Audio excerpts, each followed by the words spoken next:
ఏదంటే మీకు తెలియదు కాదు, మెజార్టీ సభ్యులందరూ కూడా వైసీ చైర్మన్ అని మా మీద కష్టపడుతున్న దాని మీద జరిగింది తెలియదు, ఏం చేసుకుని తెలియదు.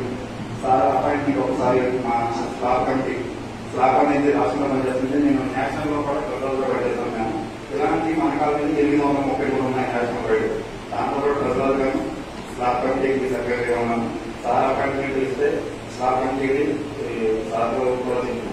ఎందుకంటే ప్రధానమైన సమస్య ఏంటంటే చాలా మంది ఇంచుమించు ఇప్పుడు ప్రస్తుతానికి 250 మందికి 3 జిల్లాలకు సంబంధించి కనెక్ట్ చేశారు.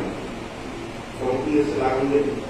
మరొకసారి ఏంటంటే మీ అందరికీ కూడా ఏం జరిగిందనేది ప్రమాదం తెలుసు. మీరన్నా ఎస్ఎస్ఐని అనుకుంటాను, అన్నీ తెలుసు. అన్ని మంచి రోజులు మళ్ళీ మనకు వస్తాయి. ఖచ్చితంగా మా అందరి తరఫున కార్యాలయం తరఫున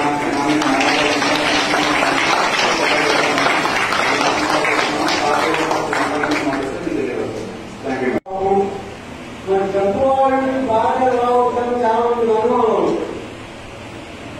జబ్బువాడిని చెప్తాను.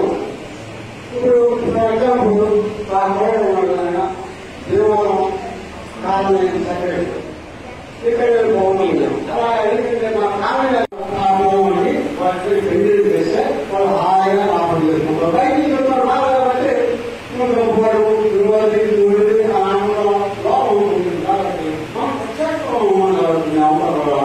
ఎందుకంటే మీరు ప్రేమలో పడవు. ఈ వాడడం వల్ల ఐడీసీ సంబంధించిన దానివల్ల ఎలక్ట్రిక్ మనకి పెన్షన్ అనేది ఇదివరకు జరిగిన వారంటీ ద్వారా బయటకు వచ్చినప్పుడు చేరయ్యి మళ్ళీ సమస్య అది అలాగే ఉంది. మేము సార్ మాట చెప్పుకున్నాం, చాలా ప్రయత్నం చేశాము, మొదలుపెట్టాము. ఒకసారి మీ వాళ్ళైనా సార్కి చెప్పాలనుకుంటున్నాము.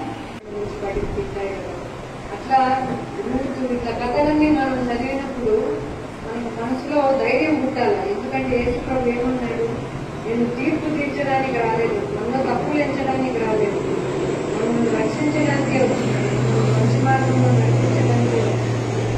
కాబట్టి ఆ మాటలు నమ్ముకొని యేసుప్రభు. కానీ ముఖ్యంగా నాకు ఇక్కడ వచ్చి ప్రేయర్ చేస్తా ఉంటే మనసుకు ఒక మాట చెప్పాలనిపించింది. మనమందరము మన అవసరం ఏదున్నా సరే, మన కష్టం ఏదున్నా సరే, ఏసఐ దగ్గరికి వస్తే ఏసఐ మన మాట